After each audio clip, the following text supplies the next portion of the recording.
When I was in high school, to nobody's surprise, I didn't have a lot of friends, so I never really had any reason to invite anybody over to my house. But during my last year of high school, I had this really solid group of friends who I eventually invited over to my house, and one of them asked if they could bring their girlfriend. I didn't really know her. We were in the same year level. She was a bit of a but I didn't really care. I didn't know her, so I didn't care. So anyway, everyone comes over, and at some point throughout the night, she really wants to see my bedroom. So I collect porcelain dolls, okay? And I started collecting porcelain dolls when I was about 11, 12, 13 maybe, I don't know. But at the time, I was very much a hoarder. So my bedroom was like overflowing with these dolls. And obviously I never saw it as a problem. No one ever expressed it being a problem. My mum always thought it was like kind of creepy, but like in a cool way. But like I said, I never had anyone to my house. So like I never received any other form of criticism. She looks into my room. She screams.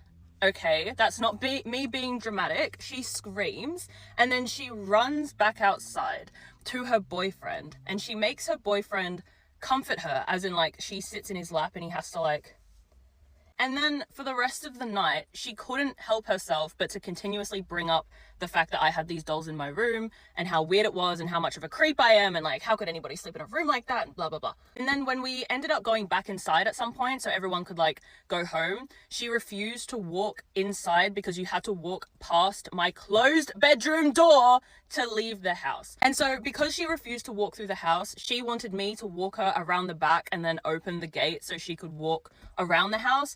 And I was like, I don't know you, like, they're dolls, get over it. I'm not going around there. Because it was like, my house was on like a slope like this. I'm like, I'm not going around there. Just walk past my bedroom door. The door is closed. So instead, she got her boyfriend to do it. And I was like, you know what? I don't care. If he's willing to put up with that, he can.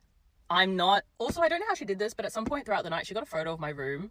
I don't know when she did that, but she ended up with a photo of my bedroom because when we went back to school, she was trying to like show people this room, and she was the one who cared the most about it. I don't know why it affected her so much. Anyway, the reason I'm saying this story is because the other day I found her on social media and she's just as boring and predictable as she was back in the day. Don't let boring ass, basic ass people stop you from enjoying your harmless hobbies. I've seen so much hate recently towards people that collect like children's toys or brands catered towards kids, such as like Sanrio, like Hello Kitty, or like Strawberry Shortcake. I've seen a lot of hate towards people that collect porcelain dolls, you know, old news, clowns, puppets, stuff like that. And then when you see these people, like, of course they don't get it, you know what I mean? If you let the most like copy and paste people dictate what you can like and what you don't like and what you can enjoy as a hobby, to the point that you stop enjoying these like weird things, you're just gonna devalue yourself. I sound alpha male terminology, okay, sorry. You're just gonna devalue yourself to their level.